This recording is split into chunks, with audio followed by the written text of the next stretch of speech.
Ladies and gentlemen, we are live from the Isle of Man in the UK. This is John and Mike's MMA Corner. James Lake, thank you very much for joining me. You've got a few accolades to your name as a job title. I give you my job title for you, mate, is the man who will not give me Joanne Calderwood's phone number. That's what you are to me. Like, she loves me, and I love her, and you just need to give her my number. We just need to swap numbers, mate. You just need to make it happen.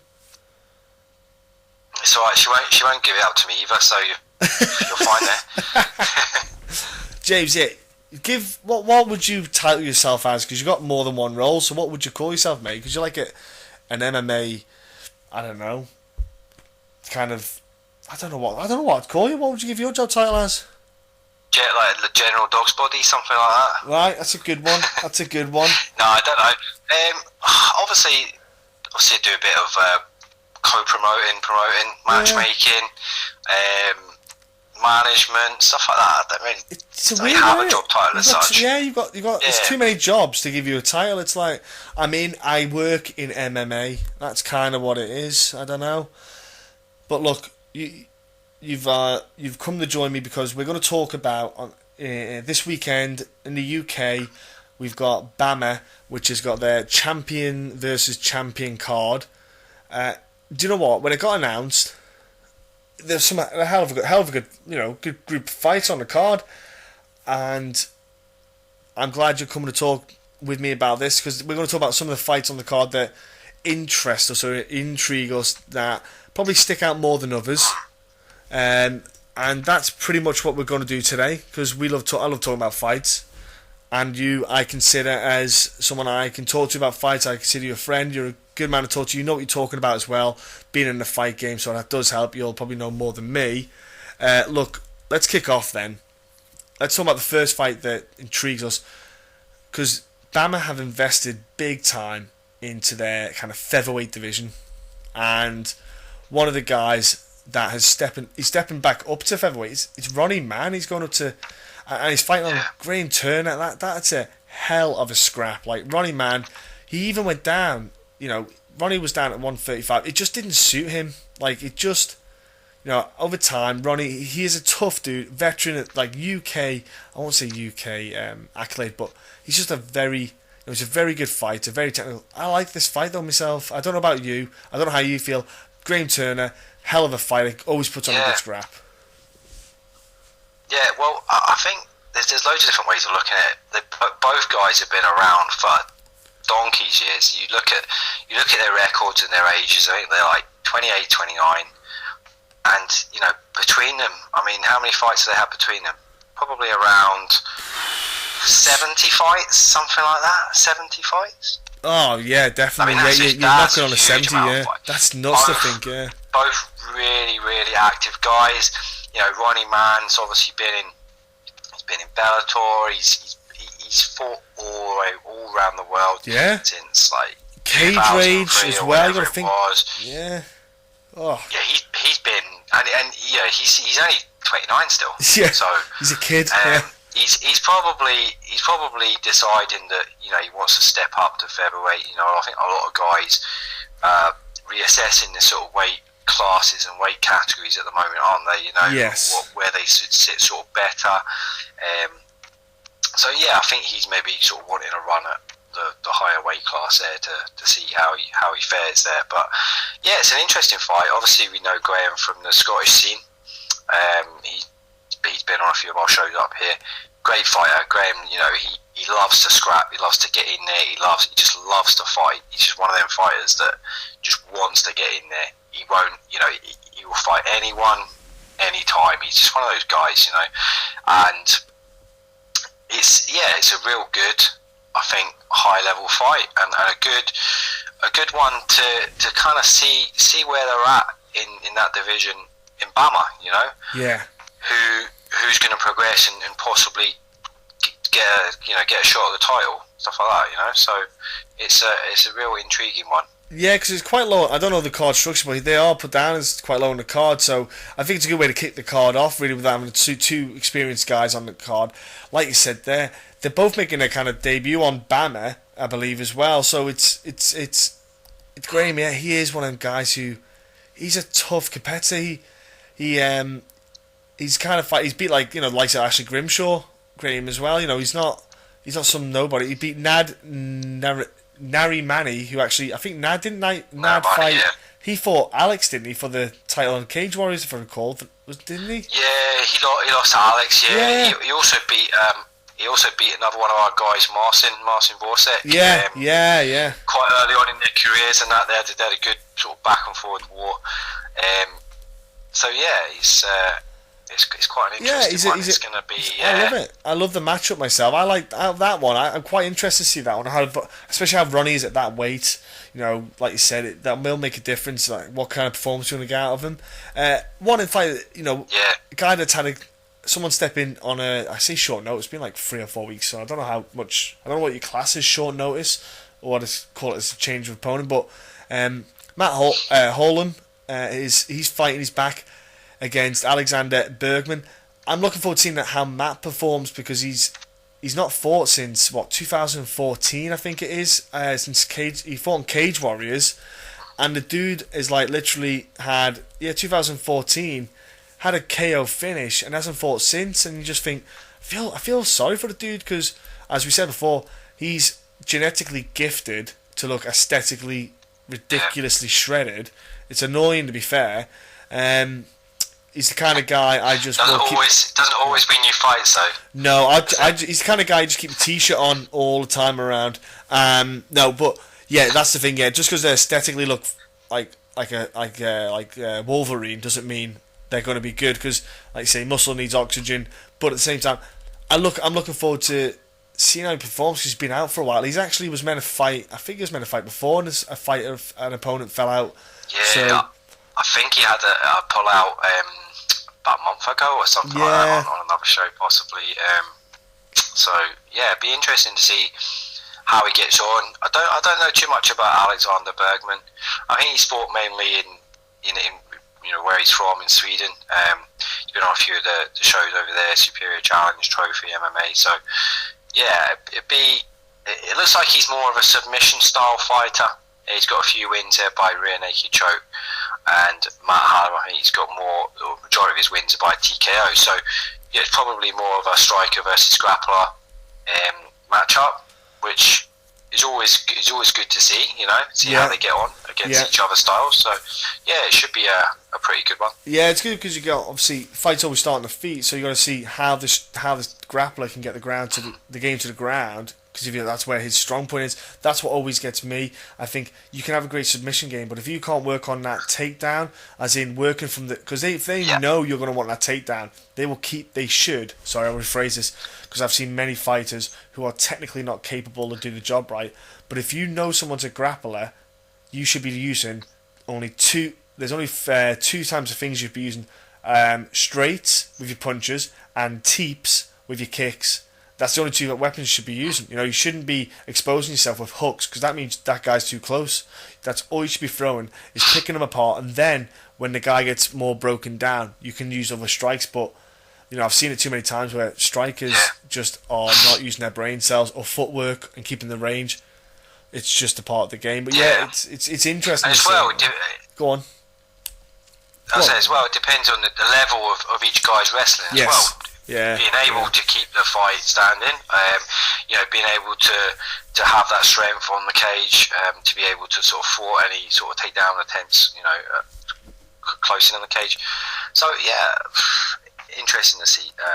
Like I said, don't know too much about this Alexander Bergman chap, but it should be an interesting encounter. Yeah, I'm sure that it just depends where they can keep the fight, where they want to keep the fight, if they're able to keep it where they want to. But I don't know. I mean, prediction-wise, what would your prediction be on that fight? For me, I'd probably say Matt with a KO finish because, like you said, Alex, he's been fighting on the kind of Swedish scene. With Matt being out for so long, I just think it'll be difficult to because Alexander's been finished with a KO recently back in December. So does that maybe maybe does that show that there's yeah. holes in his game? I think it could, because obviously he's obviously very talented I say very talented. He's obviously got the submission game down. His striking may be improving, but he could be vulnerable then to strikes. And Matt is a long striker, a long person. Those hands are going to come flying, and I think that could be the difference in the game. Difference in the fight. Unless Alexander can get that, unless he can bait Matt in with the strikes and then get that shot in for the double leg. That's the key. If he can just step back break that gap with the strikes and then go underneath them, then we might see Matt tested on the ground. But we'll see what happens on that one. But a fight, or we could see, bear in mind, Matt's coming off a long layoff. Yeah. Alexander, you say, has been TKO'd in his last fight. They could both start very slowly, very tentatively. Yeah. It could go to a decision. Could go. Could be one of those fights where neither guy wants to sort of overcommit and wants to sort of push it too far. And we could see a decision on the card. Yeah, ring rust could be a factor. I'd say Matt. Yeah, I'd say either Matt by decision or possibly like TKO in the first round. I think if he gets it, he gets it quick. Yeah, I don't know what it is. I just get a feeling because I've watched Matt's social media bits and he's proper around. I feel like Matt might just go for this and think, I'm going for this finish. Like, I want to get things kicking off, so I think he might just go full tilt for it. Ed Arthur's fighting Cameron Else. Now, Ed Arthur, being the guy like he is, like, dude is legit fighter. 6-1, lost his last bout against Shea Walsh, but the dude is literally.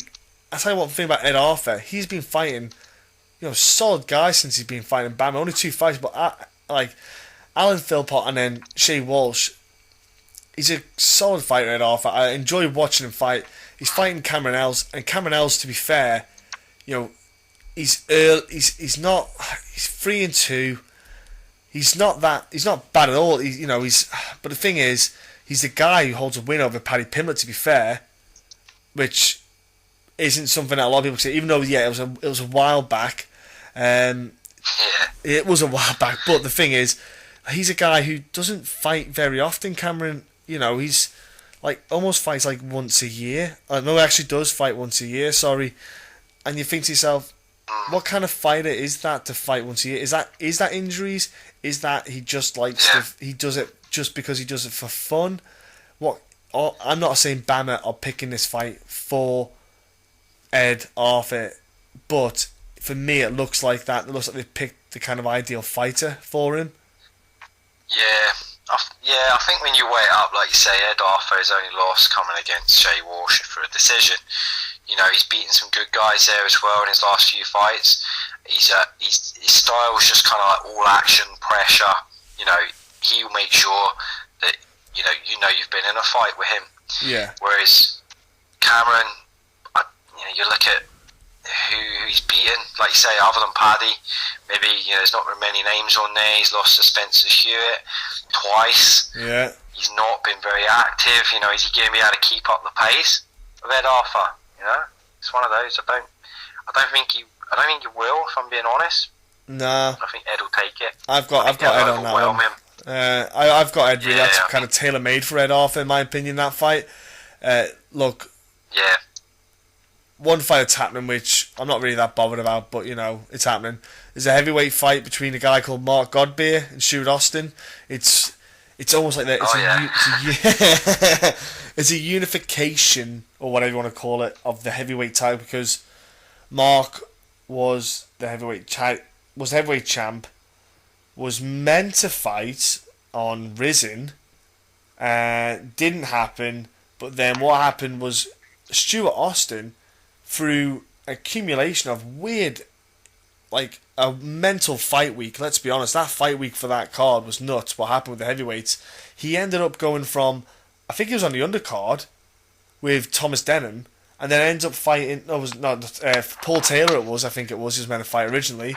Then ends up on the main event with Thomas Denham or something, and wins the interim heavyweight title. Like what a fucking nuts week that was for Stuart. But I like the matchup.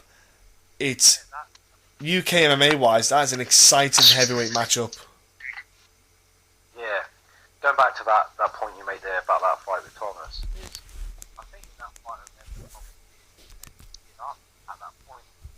James, have you stood in the bottom of? Are you stood at the bottom of a well? You're very quiet there, son. Maybe I had my finger over the speaker. Yeah, that does make a difference. Yeah, no worries. Yeah, I should probably not do that. Yeah, saying going back to the fight that Thomas had with Stewart. Yeah. It was, I believe Thomas was winning the first round, and I think he just got caught in the second, didn't he? Stewart He got caught. Yeah. And then that was it. It was kind of game over at that point. And that's kind of coming from, I think, a guy who's more a submission-based sort of fighter. So he's obviously showed he's got some skills there, and with his hands as well. Yeah, I like the fight. I like the matchup because, Stuart Austin's he's at a good camp with Team Titan. He's got some good guys there to kind of train under and develop under. He is one of the smaller heavyweights. Is one thing that I've always thought. I've always wondered, because he's in good shape anyway. Stuart Austin, he is well conditioned. I've always thought, is there a way he can maybe make the 205? Is there maybe a way? I don't know if he's ever thought about it, but obviously he's happy being in the heavyweight division.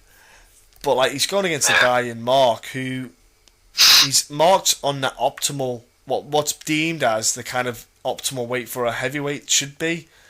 That kind of around 240 mark. But I suppose you've got to bear in mind as well. Mark did used to fight.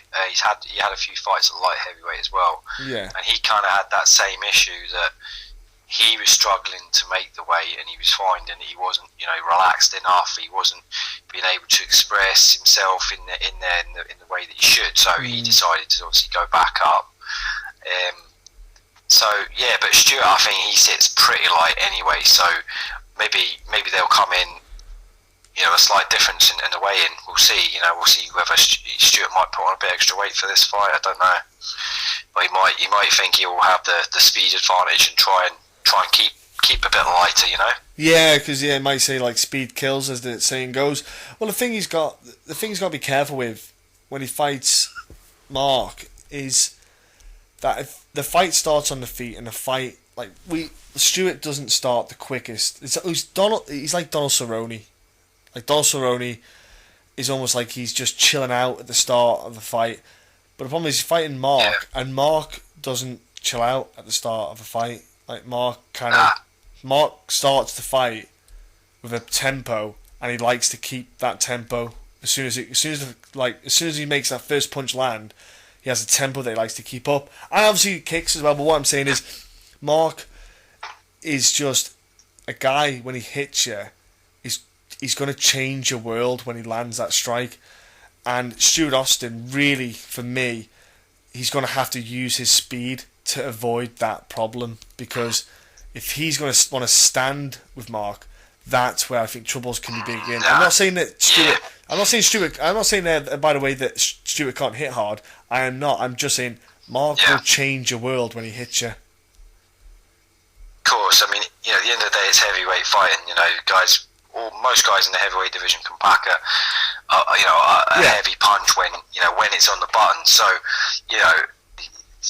everyone's got that chance of winning by KO. But I think with Mark, he's very technical. He's actually very quick for a heavyweight guy as well. And he puts his shots together nicely. He's got a good array of kicks. He's got a good array of punches. He's just a very good overall, quick sort of athletic heavyweight, which you don't see that often, because a lot of the heavyweight guys are either sort of packing a bit extra weight on, they're a bit slow, or they're a bit their output's not that great, their cardio's not that great. Mark will go and he'll go. So it'd be interesting to see if Stuart can start quick enough in order to stop Mark from taking over the fight, because if he starts slow, Mark will control the pace, and he'll just it could be a very early night. Stuart could be totally fired up for it though. He could could come out and he could want to establish the centre of the cage and try and put it on Mark a little bit. Try and go for a takedown to utilise his jiu-jitsu game, because from what I hear, Stuart's got a pretty good jiu-jitsu game. Yeah, he does. Yeah, well, he's got a fair few submissions on him, but for me, this is like the kind of UK heavyweight number one contender spot. Really, this is between the two of them. I think the guy who wins this can really walk around and say he's the top dog walking around the UK at the moment, on the UK scene, like on a regional, like this is like the big moment, I think, because these two guys obviously I know they're fighting for the obviously unification of the belt, but they're both the two guys who you want to be looking at in the kind of heavyweight division. We spoke before about the heavyweights. There's a couple of guys outside, like Mulhern, who's he has got a fight announcement to make as well. Mulhern, he's not said what it is yet. I don't know what it is, but there's not many other guys in the UK that are heavyweights that you look out there and think who's the top dogs, and I think it really is these two. Yeah, I think I know which fight that is you're referring to, but I won't mention it on here. No. You can accidentally slip it on off air. That's fine. Possibly. I mean, things are starting to get leaked now, anyway. But I think it'll become common knowledge pretty soon. Mulheron's a good fighter, and there's a couple other guys in the division who maybe are past their best, Yeah. And there's not many guys really sort of coming up. Yeah. There isn't. That's a shame because it's such an exciting division. Everyone wants to see the big hitters and the big guys go at it, and there just doesn't seem to be many guys coming through on the scene at the moment. No, not on the UK side of things. I think it's one of them ones you have to outsource it to like Europe and to try and add depth to it. That's the only chance you're going to get in that heavyweight division. That's why I think there's not that many promotions out there that are keen to put on heavyweight fights, because it's hard to find them. Yeah, I understand that, and even like at amateur level, there is some amateur guys around kicking about, but they might be looking to cut down to like heavyweight. I don't know what weights they're walking around. That's some of the things that happen. But look, I'm looking forward to this fight anyway. Who gives a crap about the others, guys? That's a hell of a fight to kick off, and that's a championship fight. It should be a good one. Definitely one. It's one of them ones on there. Yeah. Don't blink, because that's the kind of fight that can happen in a heartbeat. Don't go to the bar and get a beer. Make sure you're in your seat. Now, one fight that's had a lot of smack talk between two fighters, and I think for the right reasons, it's a hell of a scrap. It's an entertaining bout as well. They've sold the fight themselves. You got Marcus Degeski against Kane Musas. Now, this fight alone, someone's Your pronunciation is shocking. I know, Musasi, isn't it? It's Musasi, isn't it? Yeah. It is. I think it's Mark Diakazi. Against Kane Musa. Yeah. Musa. Don't worry about it. I tell you what, mate. When it comes to Japanese cards, I tell you what, it gets worse, mate.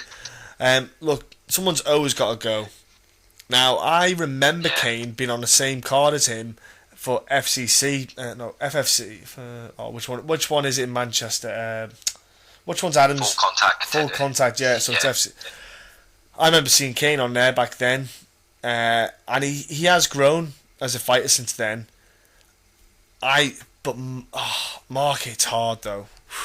That Kane is a good fighter, and he's got a good story as well behind him. He's got a good kind of backstory, but he's fighting a guy who, in Marcus, he's a very technically good fighter. That's the thing with this bout. I think the problem you've got for Kane is, how is he going to basically make sure he's got all his T's and I's dotted, because he's going to fight a guy who I feel he's probably more well-rounded fighter than Mark. Not that I don't think Kane is good at all. I just think Mark's more well-rounded. Yeah, I totally agree with that. Before this chat and before, I didn't really sort of have a prediction on it. But when you kind of look at both guys, you do look at Mark as being a bit more well-rounded. Kane, I think, would probably have the edge in the sort of power stakes, sort of one punch sort of knockout stakes, and probably I'd say he's more dangerous at the beginning. Maybe in the first half of the fight, I'd say that's his best opportunity to win it. Win it early. But I see this fight kind of going the distance. I think Diakiese wins it by decision. I'd say. Yeah. If I had to make an that's actual prediction, but yeah. And it's not it's a real good kind of see exactly where they both are, where they're both at, and see, exactly how their sort of records stack up. Because some guys can obviously fight a few, say some guys with not the best records and that. So 7-0 versus 8-0. Let's see who really is the better guy. Yeah. So that's the thing, because we spoke before. Well, the next fight is exactly what we're going to talk about now. You've got welterweight fighting Colin Fletcher against Walter Gahadze. Now, Walter himself, like we said, he's 15-0, which I know it sounds amazing, but these are the kind of guys that have had the easier route to 15-0 than a lot of other fighters. And this is what we were saying before with 7-8-0. See the better fighter is. When you're 15-0, I don't care who you are or where you are in the world. If I've not heard of your name and you're 15-0, it means you're not fighting guys who are worthy to get you to 15-0. And that's the best way to put it. This is a hell of a fight for Walter, fighting Colin Fletcher, who is a very experienced fighter. We know him from the UFC. He's going back up to welterweight when he admitted himself it was killing him doing the lightweight cut. The dude looked like a scarecrow. Colin at 170 is a far better fit for Colin now. It's a smarter move. He's looking after his body, which means he's fighting, like you said, he can come out of a shell more. And he fought a hell of a guy at Made for the Cage in Vincent Del Guerro, who's a very tough Cage Warriors vet, if I recall. He was a Cage Warriors boy, and he fought some who's guys. And he actually fought John McGuire as well this weekend just gone. Vincent lost, but Colin fought. He's fought some tough. He fought 170 there, and he clearly felt fantastic about it. Got that win in that fight, but I think this is a fight where Walter's gonna really realise that he should have maybe fought some tougher competition before he went up to this fight with Colin. It's hard to see exactly what level he's at. I recognise a few names on his record, but other than that, I do. There are some journeyman names that immediately sort of pop out there as well. So I think style-wise, Walter's he's a very grindy sort of wrestler sort of style fighter. I think he'll look to sort of wear Colin down a bit, maybe put him on his back. But Colin's got some great striking. Yeah. And he's got some great submissions. So even if Walter gets him down, Colin's going to be dangerous off his back. He's going to be active. He's going to be, he's going to look to make things happen that way. So I don't know. I think it's going to be a tough one for Walter to, where does he want to take this fight? If he wants to keep it standing, I think Colin's going to be, will sort of take him apart if he wants it to go to the floor. It's a dangerous area for him. So yeah. I don't know. I'd say Colin. I'd edge Colin definitely, but I don't know how exactly he's going to win it. Probably by submission, I'd say. I'm with you as well on that one, mate. I think submission, because I think Walter will try to take him down, and Colin he's so unpredictable. That's what's so interesting about Colin when he fights, that you can't really prepare for him correctly. But if you get him to the ground, like you say, he's very gangly or lanky, whatever you want to call it, and he can throw submissions, and he's very flexible. I think Walter will probably fall into a bit of danger on the ground with it. I think he might start to try and maybe start to fight with strikes to see how it plays out. And I think he'll realise that Colin's so unorthodox, he just won't be happy standing there in front of him, that he'll try to close it off. And that when it gets to the ground, I think, Colin will probably start to pick away there and get that finish. Let's talk about one hell of a scrap on this card, which, as well, it's for the lightweight title as well. You got Mr. Martin Stapleton against Damian Lapillus. or sorry, say Lapillus, if you want to do it with the French tongue. Lapillus, yeah, it's a great name. Lapillus. So, Stapleton, he went over to Bellator, didn't really have he had that kind of great start to his career, and with a huge win streak, and then he went to Bellator and things didn't work out for him. Came back to the UK, went on FCC, got a couple of wins to get that kind of confidence back up, get himself found again, and then BAMMA snapped him up, and then he's, to be fair to Stapleton, he's kind of turned himself around. He's with SBG in Manchester, 3 finishes as well on BAMMA, all 3 fights, all 3 finishes, and he's looked, to be, if I'm honest, he's probably looked really good compared to what I thought he was going to be, because I was surprised after the BAMMA things. I was wondering how he was going to go with his career. Was it going to affect him too much? The dude's just really come on since then, and he's kind of like reassessed whatever was going wrong, and he's fighting a dude in Damian Lapillus who is a tough guy. And if you want to know who Damian Lapillus is, he's the opponent. The only reason I remember this is because he fought Joe Duffy on Joe Duffy's return to MMA in Cage Warriors, and Joe Duffy just took his time and slowly picked him apart and choked him out in the 3rd round. But outside and after that though, Lapillus, to credit to him, he went on he's went on more than I think 4 out of his last 5 since then. Beat Jack McGann at BAMMA with his submission really choke. So the dude's legit. Lapillus isn't, he's not a canned fighter. He is a legit fighter. I like the matchup. Lapillus is a really tough fighter. Stapleton, no. I think since whatever he's doing there at SPG and whatever he's turned around, he is looking very, very good of late. I probably would pick Stapleton again in this. I definitely would say Stapleton in this one. He's very well rounded. His record is quite even with KO submissions, decisions. So, and like you say, he's impressed sort of as of late. Gavin Sterrett is he's a tough fighter. He's a good fighter, and he went in there, finished out in the 1st round by submission. So I think his ground game's come on a lot.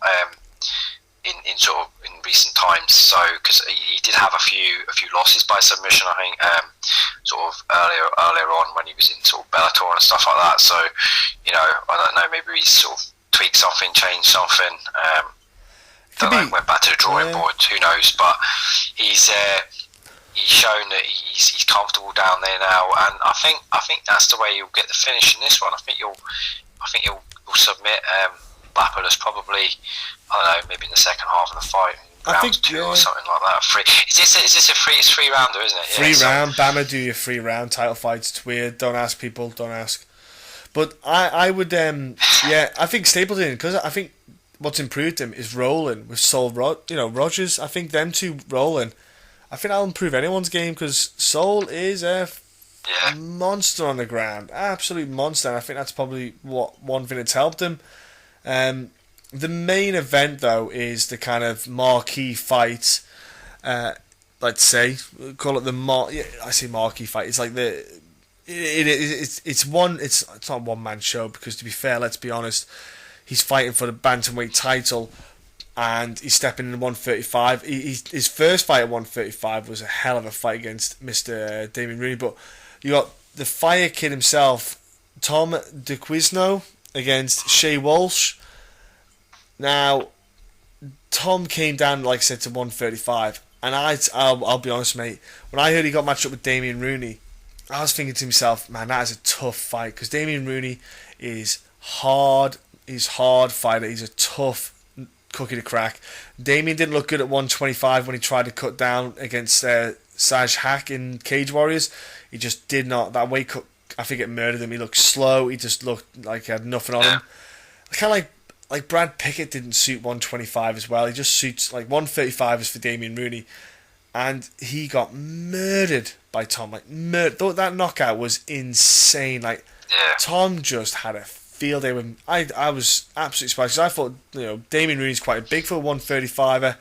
Shea Walsh, that dude is an absolute savage. He's He's 4-0 basically in BAMMA.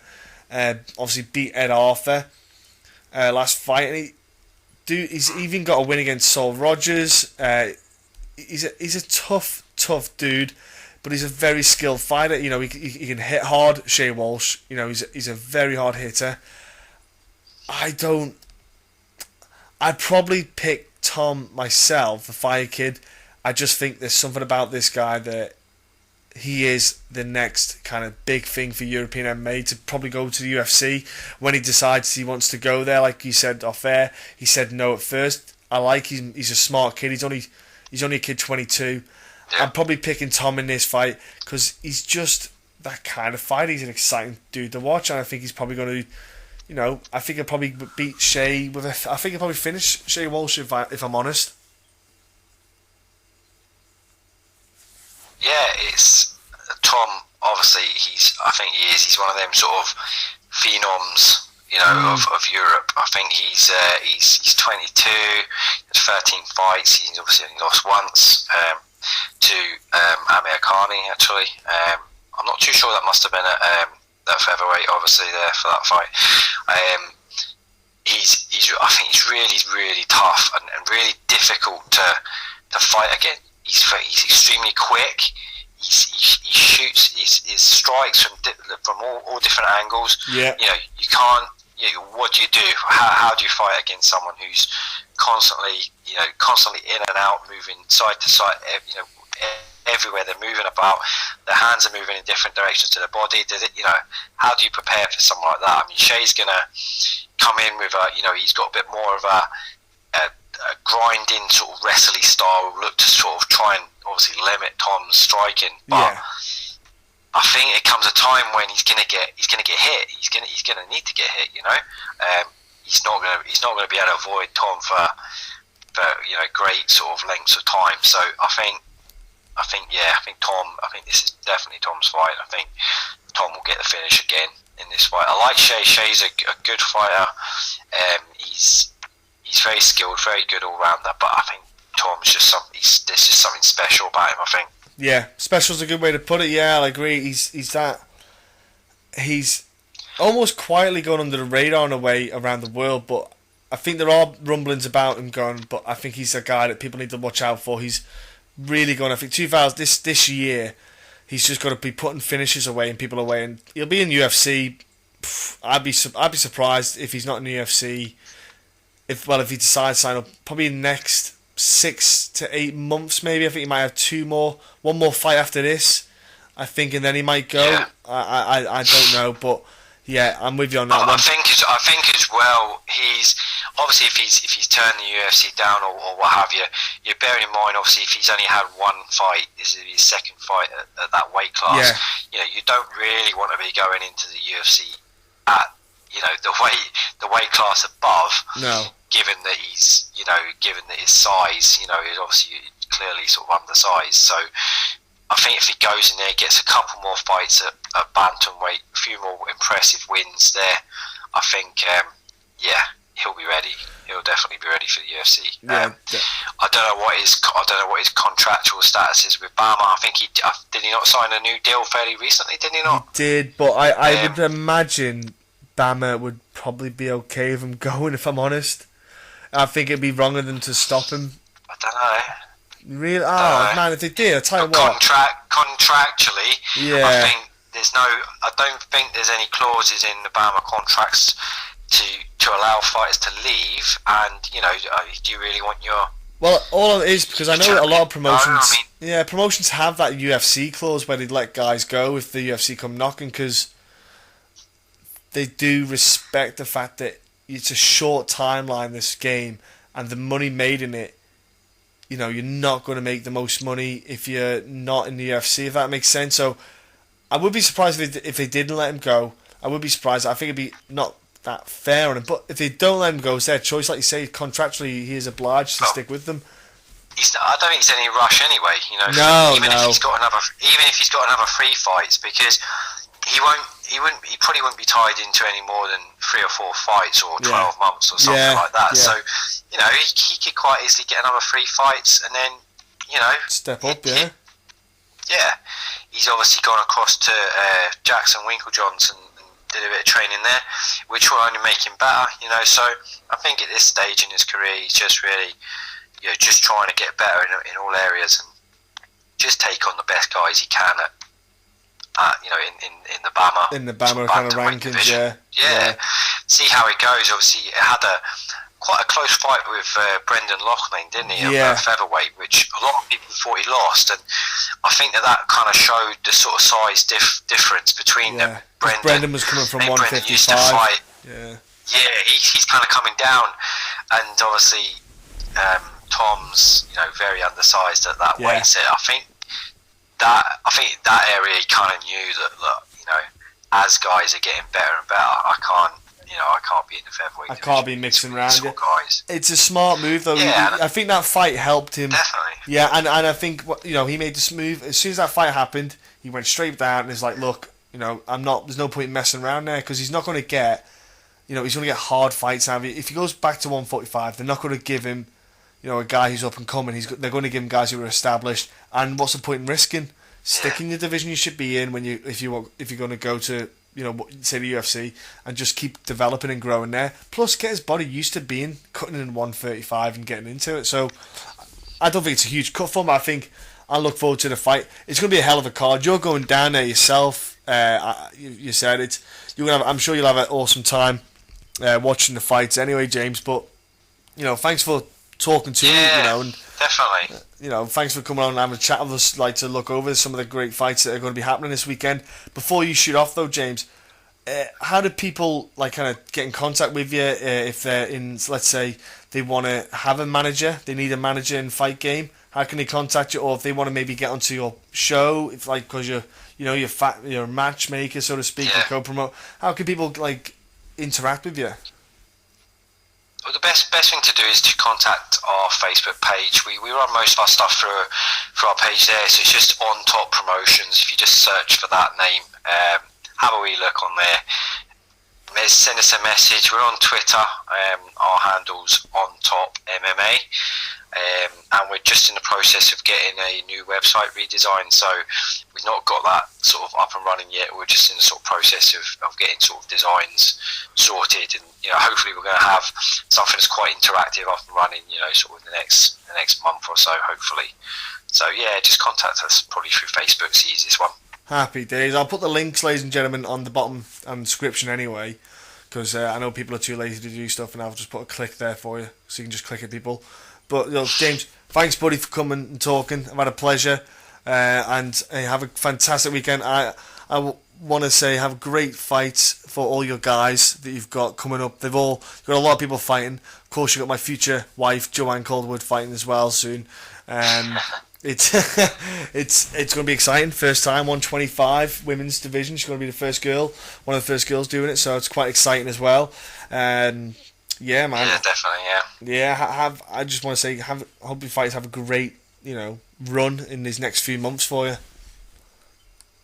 Fingers crossed. The UFC guys go well, and obviously we can get a few more guys in there and sign a few more sort of really good prospects up over the next, in the next sort of year or so. Yeah, it's going to happen, buddy.